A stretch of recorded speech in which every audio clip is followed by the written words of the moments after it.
Il était une fois, dans un royaume prospère d'Afrique de l'Ouest, une jeune princesse nommée Aminata. Sa beauté était connue jusqu'aux contrées lointaines. Sa peau brillait comme le soleil du matin, ses yeux reflétaient la profondeur du fleuve Niger, et sa voix était douce comme la mélodie de la Kora. Mais Aminata n'était pas seulement belle, elle avait un grand cœur. Elle aimait écouter les anciens raconter des histoires au clair de lune. Elle partageait ses repas avec les enfants du village. Et souvent, elle descendait discrètement du palais pour marcher parmi son peuple. Un jour, au marché, elle croisa un jeune homme vêtu simplement, portant une calebasse d'eau et aidant une vieille femme à transporter son panier. Il s'appelait Kofi. Ses habits étaient modestes, mais ses yeux brillaient d'une intelligence et d'une noblesse que peu remarquaient. Très vite, Aminata et Kofi commencèrent à se parler chaque jour. Ils riaient ensemble, se confiaient leurs rêves, et bientôt leurs cœurs s'unirent. Mais un obstacle se dressait devant eux, le roi, père d'Aminata. Le roi, homme fier et strict, avait promis la main de sa fille à un riche marchand venu d'une région voisine. Lorsqu'il apprit qu'Aminata fréquentait un jeune homme pauvre du marché, sa colère éclata comme un tonnerre dans la saison des pluies. Une princesse de mon sang royal n'épousera jamais un misérable. Je préfère te voir seule plutôt qu'avec un pauvre sans avenir. Aminata, le cœur brisé, supplia son père. Mais père, Kofi n'est pas comme les autres. Sa bonté, son courage, sa sagesse valent plus que l'or et l'argent. Le roi refusa d'écouter. Ce qu'il ignorait, c'est que Kofi cachait un secret immense. En réalité, il n'était pas pauvre.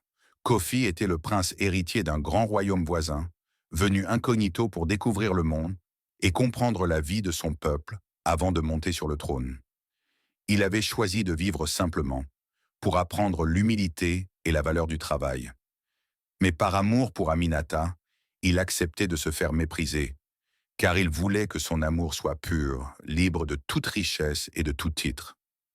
Un jour, le roi organisa une grande fête où de nombreux rois et princes furent invités, espérant ainsi marier Aminata au riche marchand. Les tambours résonnaient, les griots chantaient, les danses illuminaient la nuit. À la surprise de tous, un cortège majestueux entra dans la cour. Des chevaux richement parés, des guerriers en armure brillante, des serviteurs portant des coffres remplis d'or, de tissus et de bijoux rares. Et au centre, vêtu d'un habit royal éclatant, se tenait Kofi.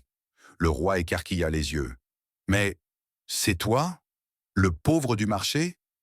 Kofi s'avança calmement et d'une voix ferme, il déclara devant toute l'assemblée. « Je ne suis pas un pauvre, Majesté. Je suis Kofi, prince héritier du royaume d'Adansi. Mais j'ai choisi de vivre parmi le peuple, humblement, pour comprendre la vraie richesse de la vie. Et c'est ainsi que j'ai rencontré votre fille, qui m'a aimé sans savoir qui j'étais réellement. » Le silence tomba sur la foule, puis les griots entonnèrent main des louanges. Voici le prince sage, celui qui a conquis l'amour par son cœur et non par sa couronne.